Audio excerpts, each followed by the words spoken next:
Adam a péché. Le fils d'Adam devait mourir. Il est devenu le fils d'Adam. Il est mort à la place de son peuple. Il devait être un homme, mais il devait aussi être Dieu. C'est pour ça que la doctrine des témoins de Jéhovah est si aberrante. Parce qu'ils prétendent que Christ n'était rien d'autre qu'un prédicateur que Dieu a envoyé pour faire une œuvre de salut.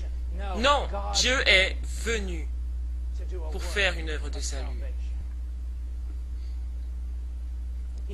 Cela devait être Dieu. Pourquoi ça devait être Dieu? Parce que si ça n'avait pas été Dieu, il n'aurait pas été sauveur. Et s'il est sauveur, il doit être Dieu. Parce que comme Jonas l'a dit, le salut appartient au Seigneur. Cela vient du Seigneur et de personne d'autre.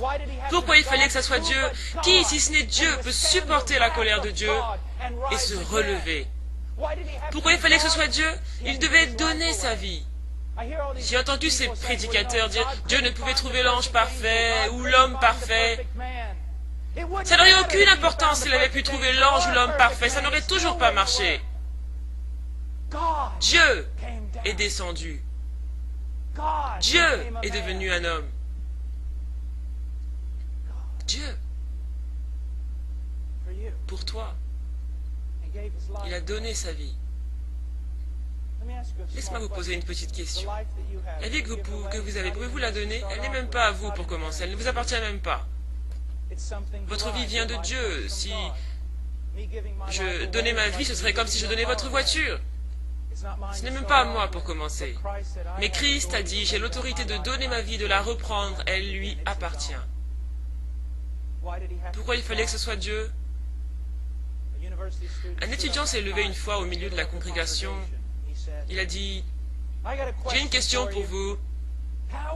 Comment ça se fait? Comment ça se fait qu'un homme souffre un petit nombre d'heures sur cette croix et que cela paye pour les péchés d'une multitude de personnes pour l'éternité? Ce n'est pas juste. Comment cela se peut-il? Comment Dieu peut-il accepter cela comme la justice?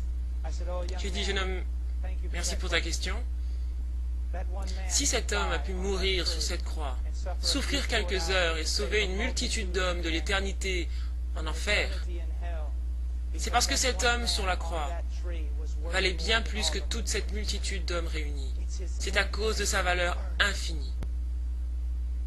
Il est mort et il est ressuscité des morts.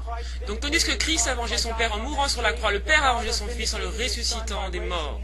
C'était la déclaration publique de Dieu que mon Fils, ce qu'il a fait sur la croix, paye pour les péchés de mon peuple et paie une fois pour toutes.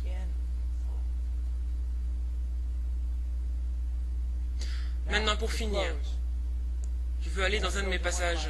C'est un passage qui a été utilisé par les pères de l'Église. C'est appelé le psaume de l'Ascension. Psaume 24, verset 7. Les anciens prédicateurs avaient pour habitude de dire ceci. Christ est ressuscité d'entre les morts, et 40 jours plus tard, il est monté au ciel. Il est monté comme Christ, l'homme. Christ, le Fils de Dieu. Christ, le Dieu homme.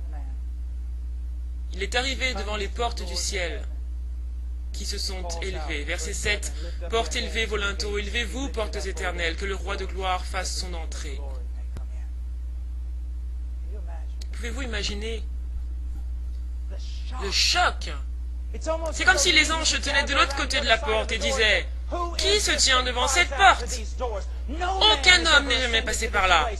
Qui oserait mettre ses mains sur les poignées de cette porte et penser être digne de passer par là ?»